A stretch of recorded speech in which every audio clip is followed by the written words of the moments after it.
Hi, Year 12. This is a really quick podcast for you on how to analyse the question when you're in the HSC. You only got 40 minutes to respond to a question, so you want to move quite quickly and you want to make sure you are responding to the question in the best possible way, which means that you have to understand everything that the question's asking you. So a really quick way of doing it is spending, a minute, 2 minutes tops of analysing what the question is. So what I've done, I've used standard Module A distinctively visual question, although this can apply to all of your modules and area of study for both standard and advanced. I've gotten the question from AAA tutoring, and it has images involve us in a range of experiences. How are images used to involve you in the experiences presented in your prescribed text and at least one other related text of your own choosing? Okay, so we need to find out what the keywords are. Firstly, our verbs, Bosti's verbs or Nessa verbs tell us how to answer a how, and in English a how question is how is it represented, what is actually being used. So it's asking you to analyse the text and to look at the techniques in the text. But we break down the keywords. So I've got a table here that lists my keywords. So I've gone through the question and it's asking us to talk about images. It's asking us to talk about involve us, and that is repeated here. Both of those are repeated here, so we know they're important, images and involve you. So it's asking, by using you, it's asking for a personal response from you. And we've also got experiences here. And that's repeated here as well, experiences. So there are our three key words. So it wants us to talk about images, how it involves us, and the experiences in the text, in both texts. Okay, so then what I do is I brainstorm some similes synonyms that I can use. Similar words, basic words, so images. The first thing that I think of is imagery itself, visual imagery, olfactory imagery, auditory imagery, tactile and gustatory. So our five senses, let me add that in there for you. Our five senses, our hearing, our smell, our touch, our taste and our sight. But images also means the representation of something, or the likeness or something, or the resemblance of something. And I think this is important because representation of something brings us back up to here. How are they used? They represent something. So I think that's a really important word. Then involve, you, us. What does that mean? Well, us or you, it's the reader, the audience, the viewer, the responder. Involvement, it means to include or to be inclusive, asking us to participate in, be engrossed in, and it might do it through emotional or physical involvement. So it's like the appeal to ethos, pathos, and logos. And then what are experiences?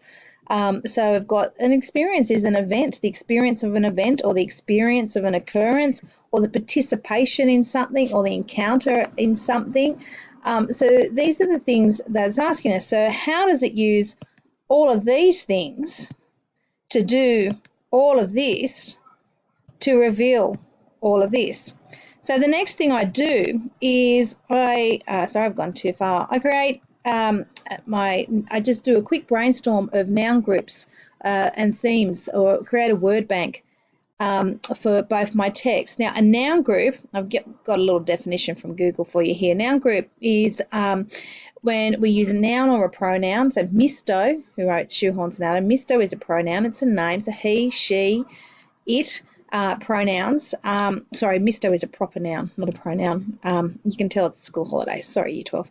A noun group is a noun or a pronoun or a group of words based on a noun or pronoun. In the sentence, he put the bottle of wine on the kitchen table. He is our pronoun. The bottle of wine is a noun group, and the kitchen table are noun groups. So it's the coming together of the words to add more description and to create a more detailed noun, the who, the what, and the whom of something. So I've gone through our keywords from before and then built on it with themes and noun groups. So for instance, here I've got the sound of crickets, the singing, the music. So I've just brainstormed a whole heap of words, projections, dialogue, sound, lighting, body language, costuming, dancing, motifs, shoehorn, the sound of crickets, singing, music. They're just some things that are used in shoehorn to create those distinctively visual images. How does it involve us? It uses all the images to create an emotional impact. The use of lighting to show what is hidden and what is revealed. The studio is darkened. The motel room is really well lit. That's a really important part in this distinctively visual in this text. We've got the symbol of the shoehorn. We don't always see the shoehorn, but the shoehorn has always been talked about, so that's really important. Symbol of the shoehorn is noun group. Let me put the in there. The music sampled the 50 voices being raised in song with a spotlight and building of sound, and it sparks an emotive response. So the spotlight on Sheila as she talks about the 50 voices being raised, and the singing, and you hear that sound in the background coming over, and you see the spotlight on her, and it's a really triumphant moment, and we are being asked to be involved in that. Another important thing is Rick's not on stage. He's just a voice, and the male voiceover. And so in a way, Misto positions the audience to become Rick. We are the one asking the questions. I've got he there, but it's Bridie and Sheila are talking to us. So we're asking the questions, they're talking to us, and so we become an active participant in the play. So that's another way of looking at how we are involved. And then we've got the experiences themselves. We've got Bridie and Sheila's experiences.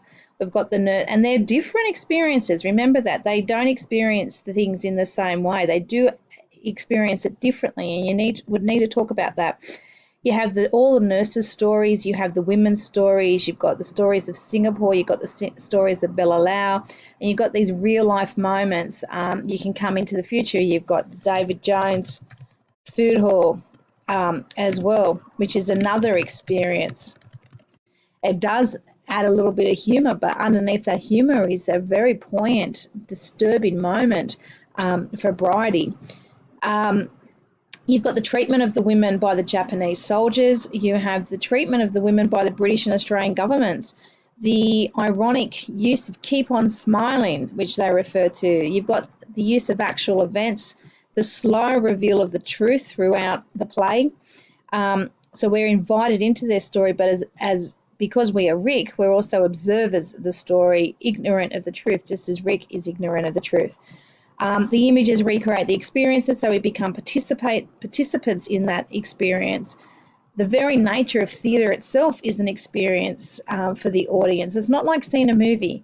In a movie, we're passive viewers, but in theatre, we are active viewers. If we don't respond appropriately, the actor can't respond back, and then it falls flat on itself. So the audience is an integral part of theatre.